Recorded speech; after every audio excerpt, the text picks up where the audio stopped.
देखिए, हर business owner का दर्द है कि सेल्स के लोग कस्टमर से बात तो करते रहते हैं पर डील क्लोज नहीं होती। क्लाइंट बोलता है सोच के बताता हूँ, कोई बोलता है प्राइस ज्यादा है और कोई बोलता है मैं पार्टनर से पूछ के बताऊंगा। और आपके सेल्स के लोग इतना टाइम और एनर्जी लगाते हैं फिर भी सेल्स रुक जाती है। क्यों? क्योंकि एक सेल्स का स्ट्रक्चर होता है बातचीत करने का, कॉन्वर्सेशन का, वो उसे फॉलो नहीं कर पाते। और सेल्स तब होती है जब कॉन्वर्सेशन जो है वो एक सिस्टमेटिक तरीके से चलता है। इससे आपकी सेल्स में प्रेडिक्टेबिलिटी आती है। तो आज के वीडियो में मैं आपको एक क्यू रूफ का फ्रेमवर्क देने वाला हूं जिससे आपकी हर लीड से कायदे से बात होगी और कस्टमर जो है वो हाँ भी बोलेगा।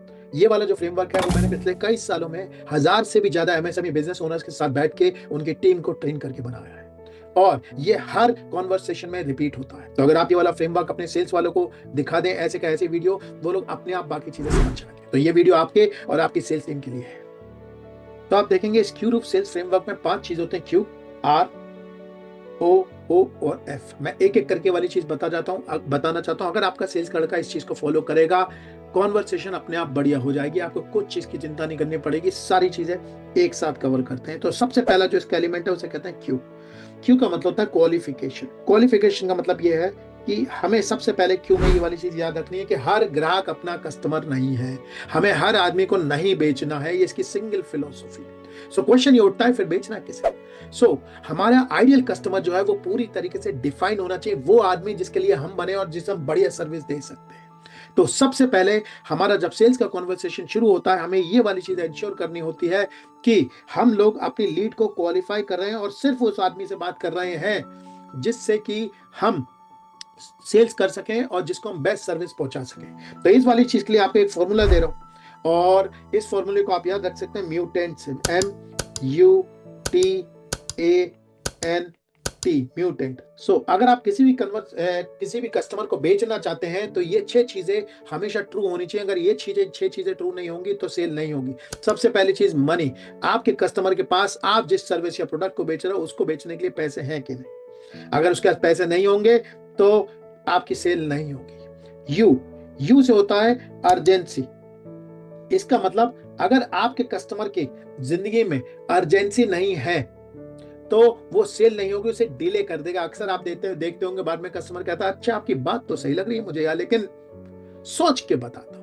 उसमें इसका बहुत बड़ा रोल होता है। इसलिए तो आप इसमें अलग अलग तरीके के क्वेश्चन डिवाइस कर सकते हो। जैसे मान लीजिए अगर कोई इंटीरियर डिजाइनर है या मॉड्यूलर किचन फर्नीचर वाला है तो ये वाली चीज कह सकता है कि अच्छा सर आपकी जो साइट है वो कब तैयार होने वाली है। तो यहाँ पे आपकी थोड़ी सी क्रिएटिविटी लगेगी अपने बिजनेस के हिसाब से और आप उसके हिसाब से ये वाली चीज डाल सकते हो, ये पता करने के लिए कस्टमर के लिए कितनी अर्जेंट है।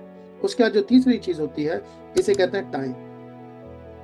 अगर आपके कस्टमर के पास आप जो भी चीज दे रहे हो उस चीज को सुनने के लिए आपके एटलीस्ट बातचीत के टाइम नहीं है तो सेल नहीं होगी। और प्लस जो आप सर्विस और वो वाली चीज दे रहे हो अगर इसमें बहुत ज्यादा टाइम है, उसके बाद उस चीज को इंप्लीमेंट करने में टाइम नहीं है तो ये वाली सेल आपकी नहीं होगी। उसके बाद होता है ए का मतलब होता है अथॉरिटी। अथॉरिटी का क्या मतलब है कि आप जिसे बेचने की कोशिश कर रहे हो उसके पास चीज को खरीदने की अथॉरिटी होनी चाहिए, वो डिसीजन मेकर होना चाहिए। इसलिए बहुत जल्दी फटाफट आपके सेल्स के कन्वर्सेशन में ये वाली चीज पता लग जानी चाहिए कि आप एक्चुअली में उस आदमी से बात कर रहे हो जो पैसे देने वाला है, डिसाइडर है, या किसी और से बात कर रहे हो। क्योंकि ऐसा हो सकता है आप पूरी कहानी किसी को समझा दो और उसके बाद वो आपसे अच्छा सर मैं ना अपने बॉस से पूछ के बताता हूँ, इससे पूछ के बताता हूँ, उससे पूछ के बताता हूँ। तो सबसे पहले ये वाली चीज आपको एस्टेब्लिश करनी होती है कि उसके पास अथॉरिटी है कि नहीं। उसके बाद होता है आपका एन का मतलब नीड। अगर आपके ग्राहक के पास जो आप बेच रहे हो उसकी जरूरत नहीं है तो आपकी चीज नहीं खरीदेगा। तो अगर उसके पास नीड नहीं है तो प्लीज उसे बेचने की कोशिश मत करो, किसी को भी चिपकाने की कोशिश मत करो। और उसके बाद लास्ट होता है ट्रस्ट। अगर ग्राहक को आपने पूरी कहानी सुनाई और उसे इस वाली चीज का ट्रस्ट नहीं है तो वो सेल आगे नहीं बढ़ेगी। तो ये 6 वजह है जिसकी वजह से आपकी सेल जो है वो नहीं होगी। और अगर आप बातचीत करोगे बिना इस म्यूटेंट को इस्तेमाल करे हुए तो आपकी सेल नहीं होने वाली। इसलिए आपके यहाँ पे क्वेश्चंस रेडी होने चाहिए कि किस तरीके से आपका सेल्स वाला इस वाली चीज को क्वालिफाई करेगा। आप इस वाली चीज को जानने के लिए अगर आप बातचीत करते हो कस्टमर से तो आपका कोई ना कोई क्वालिफिकेशन का तरीका होगा। वो वाले क्वेश्चंस लिख लो और वो वाली चीज अपने जो सेल्स वाले हैं उन्हें सिखाओ। तो सबसे पहली चीज जो हमने समझी वो है क्वालिफिकेशन, बहुत इंपॉर्टेंट स्टेप है। लेकिन अगला जो स्टेप है वो इससे भी इंपॉर्टेंट है और ये वो स्टेप है जो डिफाइन करता है कि आपकी सेल्स जो है वो सही से होगी कि नहीं क्वालिफिकेशन का। और इसे कहते हैं रिक्वायरमेंट का फेज। ये वो चीज है जिसमें आपकी सबसे ज्यादा सेल होने के जो चांसेस होते हैं, बनते हैं या बिगड़ते हैं। अगर ये वाली चीज नहीं होगी तो आगे के सारी चीजें बेकार। तो ये सबसे इंपॉर्टेंट स्टेज होती है जिसे हम लोग आर से रिप्रेजेंट करते हैं और इसे कहते हैं रिक्वायरमेंट गैदरिंग। रिक्वायरमेंट मतलब कस्टमर ने जो बोला है उस वाली चीज को समझना और उसके हिसाब से कस्टमर को ऑफर देना, जो हम बाद में कवर करेंगे। तो रिक्वायरमेंट में सबसे पहली चीज जो होती है वो होती है लिसनिंग की कैपेबिलिटी, जो आपके जो सेल्स वाला है उसके पास जबरदस्त तरीके से होनी चाहिए। बहुत बार सेल्स वाले क्या गलती करते हैं, कस्टमर से थोड़ी सी बातचीत सुनी और अपनी पिच मारना शुरू कर दी। ये नहीं करना है, लिसनिंग करनी है। ऊपर वाले ने 2 कान दिए हैं और 1 मुंह दिया है, तो उसी प्रोपोर्शन में इस वाली चीज को इस्तेमाल करना है। सुनना ज्यादा है और बोलना कम है। तो यहाँ पे बहुत इंपॉर्टेंट जो स्किल लगती है वो होती है क्वेश्चनिंग की स्किल, कस्टमर के प्रोबिंग की skill. As a business owner आप क्या कर सकते हो, ऐसा कुछ नहीं होता कस्टमर के साथ कि आपको उसकी रिक्वायरमेंट पता ना। तो आपके पास, आपकी सेल्स की टीम के पास कस्टमर की टॉप 6 रिक्वायरमेंट्स पूरी तरीके से उसे पता होनी चाहिए कि कस्टमर की टॉप 6 रिक्वायरमेंट्स होती क्या है हमारी। मैं ये नहीं कहना आप कस्टमर को बता दोगे, लेकिन आपको दिमाग में पता होना चाहिए कस्टमर क्या बोलने वाला है। इसलिए आपको फटाफट क्या करना चाहिए, अपनी टॉप 6 रिक्वायरमेंट्स लिख लेनी चाहिए। आप क्वेश्चन ये उठता है कि यार ये लिखोगे कैसे, कैसे पता आपको। तो आप इस वाली चीज में क्या कर सकते हो, आप जब भी बातचीत करते हो अपने जो बातचीत करते हो उसे एक बार रिकॉर्ड कर लो। आजकल चैट जीपीटी का एआई का जमाना आ चुका है। आप इसमें क्या कर सकते हो, उसको स्क्रिप्ट करवा सकते हो और वहां पे जाके कस्टमर ने जो जो क्वेश्चन पूछे, जो रिक्वायरमेंट ली, उस वाली चीज को ले लो। अगर आप पुराने मंजे हुए बिजनेसमैन हो तो आपको टॉप 6 रिक्वायरमेंट्स पता भी होंगी। जैसे मैं एग्जांपल देता हूं, अगर आप चैनल सेल्स के थ्रू जाते हो, आपका कोई प्रोडक्ट, अपना ब्रांड है, तो क्रेडिट एक बहुत बड़ी रिक्वायरमेंट होती है, उसका सर्विस एक बहुत बड़ी रिक्वायरमेंट होती है, प्राइस एक बहुत बड़ी रिक्वायरमेंट होती है। तो आपको अपने कस्टमर की टॉप 6 रिक्वायरमेंट्स है जो वो वाली चीज है पूरी तरीके से लिखी होनी चाहिए और आपके सेल्समैन को ये वाली चीज पूरी तरीके से रटी हुई होनी चाहिए। लेकिन फिर भी उससे वो पूछेगा, जो आपका सेल्स वाला है वो उसकी रिक्वायरमेंट पूछेगा। तो यहाँ पे इस वाली जो स्टेज है इसका एक आउटकम होता है। आउटकम का मतलब आपका जो सेल्स वाला है उसके पास रिक्वायरमेंट की एक लिस्ट बन जानी चाहिए अपने दिमाग में या लिखी हुई, जिसमें इस तरीके से लिस्ट होनी चाहिए R1, R2, R3, R4। तो ये वाली जो लिस्ट है ये इस तरीके से बनी होनी चाहिए। जैसे मैं आपको एग्जांपल में बताता हूँ, मान लीजिए मैं एक कार खरीदने गया। मैं अपनी वाइफ को कार खरीदने साथ में लेके गया। मैंने मेरी वाइफ से, जो हमारा सेल्समैन है, उसने पूछा, हाँ मैडम आपको क्या चीजें चाहिए। उन्होंने बोला कि मुझे यार जब मैं गाड़ी चलाती हूँ स्लोप पे चलाती हूँ तो मुझे डर लगता है कि स्लोप पे गाड़ी पीछे ना चली जाए। ये पहली रिक्वायरमेंट है। और उसके बाद वो कहती हैं कि मैं जब गाड़ी को पार्क करती हूँ तो पार्क करने में गाड़ी जो है बैक पार्किंग में मुझे दिक्कत होती है। कोई ऐसी गाड़ी दिखाओ जिससे बैक पार्किंग में मुझे दिक्कत ना हो। तो आप देखेंगे टेक्निकली जब कस्टमर बात कर रहा है तो आपकी ये रिक्वायरमेंट निकल गई। पहली रिक्वायरमेंट ये हो गई कि भाई स्लोप पे कोई गड़बड़ नहीं होनी चाहिए। दूसरी रिक्वायरमेंट ये वाली चीज हो गई कि भाई पार्किंग की कोई दिक्कत नहीं होनी चाहिए। और तीसरी दिक्कत ये हो गई, और जो गाड़ी होनी चाहिए वो इकोनॉमिकल भी होनी चाहिए। आप देखेंगे यहाँ पे जो तीसरी रिक्वायरमेंट हो गई ये हो गई इकोनॉमिकल। ये हो गया जो सेल्स वाला है उसके दिमाग में पूरी तरीके से इस वाली चीज की स्टेज बन जानी चाहिए और माइंड में इस तरीके से पूरा नक्शा बन जाना चाहिए रिक्वायरमेंट का कि क्या है। ये सबसे पहली चीज है। लेकिन यहाँ पे काम खत्म नहीं होता, इससे भी इंपॉर्टेंट एक काम है जिसे हम लोग कहते हैं रिक्वायरमेंट की हायरार्की। समझ लीजिए रिक्वायरमेंट हायरार्की। हायरार्की का क्या मतलब है, आप इस वाली चीज को समझ लीजिए कि कस्टमर की हर रिक्वायरमेंट इंपॉर्टेंट नहीं होती। कस्टमर की रिक्वायरमेंट को आप 2 तरीके के रिक्वायरमेंट में बांट सकते हो। एक होती है बर्निंग रिक्वायरमेंट, जो उसकी बर्निंग डिजायर होती है, जो तुरंत सेटिस्फाई होनी चाहिए, और दूसरी क्या होती है, अदर रिक्वायरमेंट्स होती है।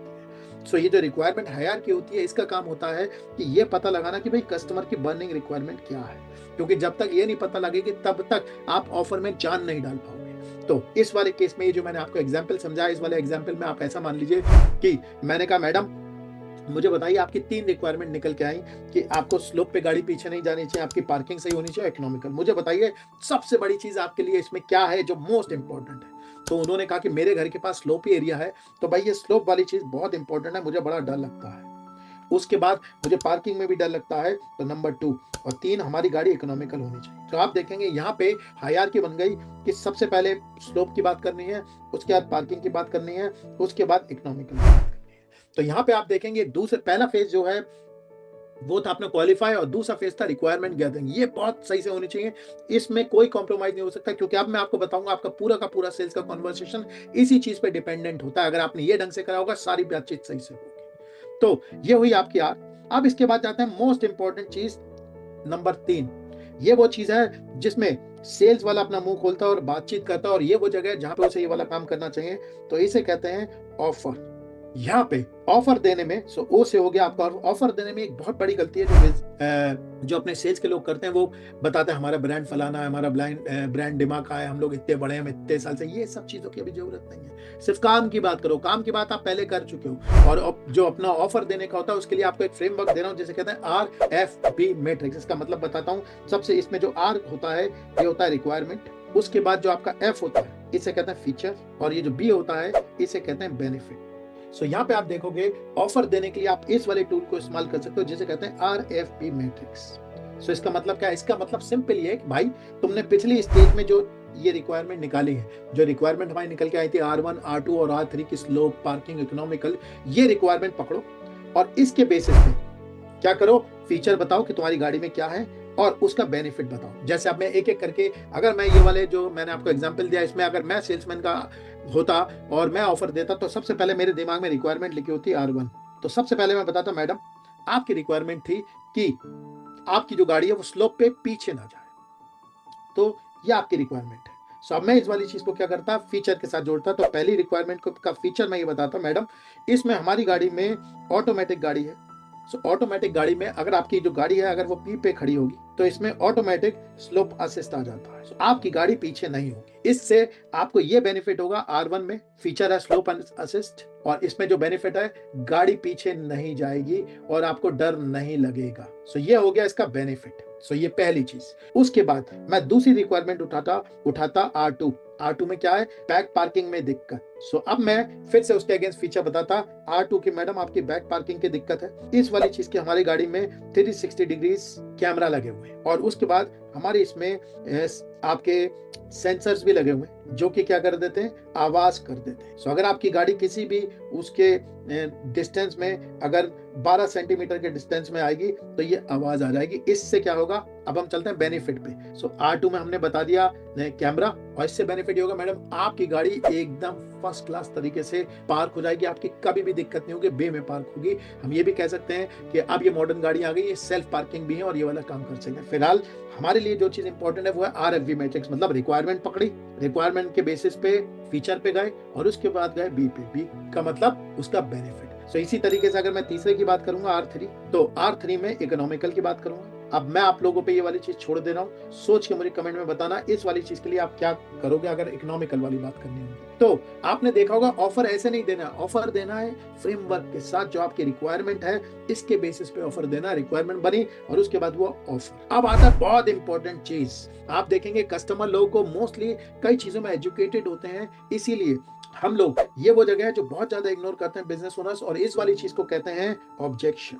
सो ऑब्जेक्शन ये होता है हमारे क्यू फ्रेमवर्क का चौथा स्टेप। सो ऑब्जेक्शंस पे हमारी मास्टरी होनी चाहिए, और खासकर ऑब्जेक्शंस की हमारे पास इन्वेंट्री बनी होनी चाहिए। ऑब्जेक्शन इन्वेंट्री का क्या मतलब है कि कस्टमर जो क्वेश्चन पूछता है या कोई ऑब्जेक्शन देता है उस चीज की इन्वेंट्री। इसके लिए आप क्या कर सकते हो, अपनी पूरी की पूरी सेल्स टीम को इकट्ठा करो और उन लोगों से कहो यार कस्टमर क्या क्या दिक्कतें बोलता है, क्या क्या चीजें उन्हें दिक्कत आती है। तो आप देखेंगे ऐसे करके एक लिस्ट बनाते जाओ बिना सोचे। इस वाली चीज को कहते हैं ऑब्जेक्शन इन्वेंट्री। और इस वाली चीज के बाद अपने इसे कैटेगराइज कर लो। ये जो तीन चीजें जो मैं आपको बताने वाला हूँ T, P और D में, ध्यान से सुनिएगा। ये वो जगह जहां पे जाके कस्टमर रुकता है और उसकी चीजें नहीं होती। और उसके बाद एक एक ऑब्जेक्शन का आंसर बना लीजिए और अपनी सेल्स टीम को ये वाली चीज रटवा भी दीजिएगा। तो सबसे पहला ऑब्जेक्शन जिसमें आपके कस्टमर फंसता है वो होता है ट्रस्ट। ट्रस्ट का मतलब यार आप जो चीज उसे दे रहे हो, सर्विस या वो बता रहे हो, वो उसे समझ में नहीं आ रही, वो ट्रस्ट नहीं कर पा रहा है। ट्रस्ट दो लेवल पे होता है। सबसे पहले आपके प्रोडक्ट या सर्विस को ट्रस्ट नहीं कर पा रहा है, क्या जो आप कह रहे हो वो सच हो जाए। ये पहला ट्रस्ट होता है जो आपको क्लियर करना पड़ता है, क्योंकि अगर ये वाली चीज नहीं हुई तो कोई प्राइस ऑब्जेक्शन है नहीं, कोई डिले ऑब्जेक्शन है। ये सबसे बड़ा ऑब्जेक्शन है जो सबसे पहले रिजॉल्व होना चाहिए। अगर ये ऑब्जेक्शन आपका ट्रस्ट का रिजॉल्व नहीं हुआ, बाकी सब बेकार है। मैं भी आपको प्राइस में भी बताऊंगा इसको कैसे इस्तेमाल करना है, लेकिन ये पहली चीज है। दूसरा, कस्टमर जिस चीज पे ट्रस्ट नहीं कर पाता है वो कहता है सर आपकी प्रोडक्ट और सर्विस तो बढ़िया है, लेकिन मैं कर पाऊंगा कि नहीं कर पाऊंगा ये श्योर नहीं हूं। जैसे आप जिम में गए तो जिम में उसने बताया कि भाई मैं 6 महीने में आपकी बॉडी बनवा दूंगा, आपको ये सारी चीजें करनी होंगी। तो आप कहते हो हाँ यार बात तो इसकी सही लग रही है, लेकिन आप शायद फिर भी जिम ज्वाइन ना करो क्योंकि आप शायद अपने आप पे ट्रस्ट नहीं करो। तो एज अ सेल्स पर्सन आपको क्या करना होता है, ये इंश्योर करना होता है कि वो जो ट्रस्ट है ये सबसे पहले ट्रस्ट का ऑब्जेक्शन हैंडल हो और यहाँ पे कोई क्वेश्चन हो। अब कई बार जो आपका, मैं मूव करता हूँ सेकंड उस पे, कई बार जो आपका कस्टमर होता है वो पी पे आ जाता है, अच्छा सर मुझे प्राइस, कोई दिक्कत नहीं है। प्राइस बताने से पहले आपको सबसे पहले ये ट्रस्ट वाला ऑब्जेक्शन है, इसे सॉल्व करना होगा। उससे कहोगे सर मैं बिल्कुल आपको प्राइस बताता हूँ, मुझे 1 सेकंड दे दी, पहले मुझे बताओ मैंने आपको जो प्रोडक्ट या सर्विस दी है पहले मुझे बताओ ये काम की है कि नहीं, क्योंकि अगर यही काम की नहीं है तो आपके लिए जो प्राइस है वो 0 रुपीज है। कई बार कस्टमर ये वाली चीज कह सकता है एकदम प्राइस प्राइस प्राइस, तो आप उससे वाली चीज कह सकते हो सर हमारे मल्टीपल पैकेजेस हैं, मुझे नहीं पता आपको कौन सा पैकेज चाहिए, हमारा लोएस्ट पैकेज इतने का, हाईएस्ट पैकेज इतने का है, क्या मैं आपकी रिक्वायरमेंट समझ सकता हूँ। सो प्राइस का जो ऑब्जेक्शन है वो तब हैंडल होता है जब आपके ट्रस्ट वाली चीज जो है वो पहले से एस्टेब्लिश हो रखी हो, नहीं तो प्राइस का ऑब्जेक्शन हैंडल नहीं करना है तो पी से होगी आपका प्राइस का ऑब्जेक्शन। और इस वाली चीज में आपके लोग पूरी तरीके से ट्रेंड होने चाहिए। सो अगर आप प्राइस ऑब्जेक्शन को पूरी डिटेल में समझना चाहते हो तो मैंने आपका प्राइस ऑब्जेक्शन का एक वीडियो बना रखा है, इसका लिंक आपको डिस्क्रिप्शन में मिल जाएगा, आप ये वाला वीडियो देख सकते हो, इससे आपको प्राइस का पूरा जो है वो आइडिया मिल जाएगा। उसके बाद हम जाते हैं थर्ड लेवल पे और इसे कहते हैं डिले का ऑब्जेक्शन। डिले का ऑब्जेक्शन मतलब यहाँ पे जो कस्टमर होता है उसने पूरी कहानी सुन ली, सारी बात सुन ली और अब क्या कर रहा है, डिले कर रहा है। अगर आप देखेंगे ये वाली जो डिले होती है वो अथॉरिटी की डिले हो सकती है। अथॉरिटी की डिले का मतलब ये है कि शायद उसे सारी बात पसंद हो गई, अब उसे किसी से पूछना और कंफर्मेशन लेना। इसीलिए मैंने आपको जो अपना क्वालिफिकेशन का जो फ्रेमवर्क था उसमें मैंने आपको बताया था अथॉरिटी का, आप जितनी जल्दी इसको क्लियर कर लेते आपको यहाँ पे दिक्कत नहीं आती। डिले जो होता है दूसरा, कस्टमर के दिमाग में डिले इसलिए होता है कि दिमाग से समझिए वो डिले क्यों करता है, क्योंकि आप उससे कहते हो कि सर अब क्लोज करो, क्लोज करना उसके लिए एंग्जाइटी होती है, तो इसलिए उसका सबसे बढ़िया तरीका क्या होता है, डिले होता है। इसके बारे में अभी मैं आपको जब एफ पे जाऊंगा तब और डिटेल में बताऊंगा इस वाली चीज को कैसे मैनेज करना है।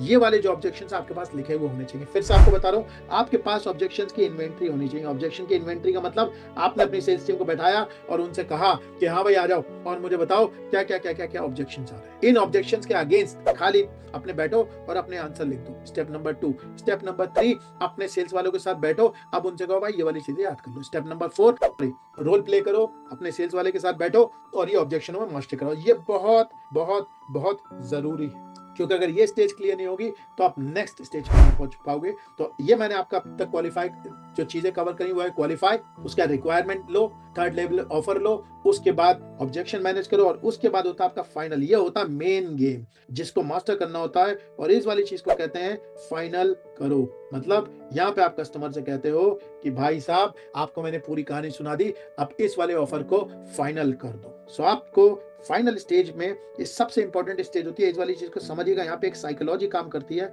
जिसमें दिक्कत होती है और जिसकी वजह से आप लोग देखेंगे कि यहीं पे सबसे ज्यादा इश्यू होते हैं। तो आप देखेंगे यहाँ पे 2 तरीके के प्लेयर्स होते हैं। जो पहला प्लेयर होता है उसे कहते हैं कस्टमर। सो कस्टमर की जिंदगी में क्या होता है, उसने सारी बात सुन ली, अब उसने पूरी सेल्स वाले की मेहनत लगा दी, अब हम उससे कह रहे हैं कि भाई क्लोज करो। क्लोज करने का मतलब हम कह रहे हैं भाई पैसे दो और ये वाली डील आगे बढ़ाओ। अब कस्टमर इतनी जल्दी डिसाइड नहीं करना चाहता क्योंकि उसके दिमाग में हो रही है एंग्जाइटी। एंग्जाइटी मल्टीपल तरीके की है कि यार कहीं मेरा बेवकूफ ना बन जाए, कहीं मेरे पैसों का नुकसान ना हो जाए। तो उसके लिए सबसे बढ़िया तरीका जो होता है इस वाली एंग्जाइटी को डील करने का, ये जिसे कहते हैं एंग्जाइटी, इसको डील करने का तरीका होता है वो क्या करता है, डिले कर देता है। डिले करने में आपको दिखेगा वो बहाने मारेगा कि यार तुम्हारी जो मैं सोच के बताऊंगा, पूछ के बताऊंगा, अच्छा मैं आप मुझे प्रपोजल भेजो, ये सारी गोलियां होती है। कई बार कस्टमर दिमाग में सोच भी चुका होता है नहीं यार यहाँ कुछ नहीं हो रहा, बड़ा पोलाइट होता है इस वाली चीज। तो ये कस्टमर की एंग्जाइटी होती है और ये उसका तरीका होता है डील करने का। अब इसमें एक दूसरा खिलाड़ी भी होता है और वो दूसरा खिलाड़ी होता है वो अपना सेल्स वाला। अपना सेल्स का जो एग्जीक्यूटिव होता है उसके लिए क्या होता है, उसने पूरी कहानी कस्टमर को सुनाई, अब उसके लिए यस क्या होता है, बहुत बढ़िया आंसर होता है। उसके लिए जो नो होता है, इसे मैं रेड में लिख रहा हूँ, ये नो बहुत ही अनफेवरेबल आंसर होता है। और उसलिए वो जब इन डिसीजन होता है कस्टमर का कि वो डिसीजन नहीं लेता तो उससे खुश हो जाता है, क्योंकि वो अपने दिमाग में सोचता है कम से कम ना तो नहीं सुनी तो हो सकता है बाद में सेल हो जाए। तो इस चक्कर में आप देखिए ये डिले करने में इसको जीत हो रही है और इन डिसीजन में इसकी भी जीत हो रही है। इसलिए आप देखेंगे बहुत सारे सेल्स के कन्वर्सेशन जो होते हैं इस एफ पे जाकर रुक जाते हैं। सो अब इस वाली चीज को टैकल कैसे किया जाए, ध्यान से समझिएगा। सबसे पहली चीज तो आपको इस वाली चीज में जो अपना सेल्स पर्सन है उसकी साइकोलॉजी पे काम करना। हमें ये वाली चीज समझानी पड़ेगी कि जो अपना सेल्स वाले के लिए no is not a bad answer, हमें ये वाली चीज उसे बतानी पड़ेगी yes is a good answer, no is a good answer. भाई कस्टमर ने डिसाइड कर लिया, तेरा भी टाइम खराब नहीं होगा, कस्टमर का भी टाइम खराब नहीं होगा। उसके बाद रेड में लिख रहा हूं no decision is not a good answer. तो वो जो अपना सेल्स वाला उसके लिए जो फेलियर है वो नो डिसीजन है। जब उसके लिए ये वाली चीज हो जाएगी नो डिसीजन जो फेलियर है तो बहुत बढ़िया है। सेल्स वाला क्या करेगा, अब इस वाली चीज से डरेगा नहीं। अब इस वाली चीज को बोलने के लिए सेल्स वाला ये वाली चीज बोलेगा कैसे, ध्यान से समझिए जो मैं आपको बता रहा हूं। सेल्स वाला अगर कस्टमर ने कहा अच्छा यार आप ऐसा करो, मैं सोच के बताता हूं या कोई चीज मैं बताता हूं, तो आप उससे इसी तरीके से लाइन बोलोगे जो मैं आपको बोल रहा हूं। आप बोलोगे सर सबसे पहले स्टेप में आप उससे अग्री करोगे, स्टेप 1, ठीक है सर, आप बिल्कुल सोच के बताइएगा, इससे क्या होगा, उसकी एंग्जाइटी कम हो जाएगी। नंबर 2, आप उससे कहोगे सर हम बहुत सारे लोगों के साथ काम करते हैं, 3 वजह होती है जिसकी वजह से जो होता है हमारे कस्टमर आगे नहीं बढ़ते। पहली वजह ये है कि वो ट्रस्ट नहीं कर पाते कि जो हम कह रहे हैं ये वाली बात सच है। तो सर आपकी ये तो दिक्कत नहीं है, तो कस्टमर क्या कहेगा, नहीं यार ये दिक्कत नहीं है, फिर आप सेकंड पे मूव करोगे। आप कहोगे सर अगर ये दिक्कत नहीं होती है तो कई बार कस्टमर की जिंदगी में अर्जेंसी नहीं होती, तो सर आपके लिए ये वाली चीज अर्जेंट है, तो कस्टमर अगर यस कहेगा तो बढ़िया है, नो करेगा तो वो वैसे भी नहीं खरीदने वाला। उसके नंबर 3, अब सर मुझे ये वाली चीज बताओ, कई बार कस्टमर ये सोचते हैं कि ये वाली जो चीज है हमें कहीं से चीपर मिल जाए, तो सर प्राइस की तो आपकी कोई दिक्कत नहीं, सो मुझे बता दीजिए सर। सो उसके बाद क्या होगा, कस्टमर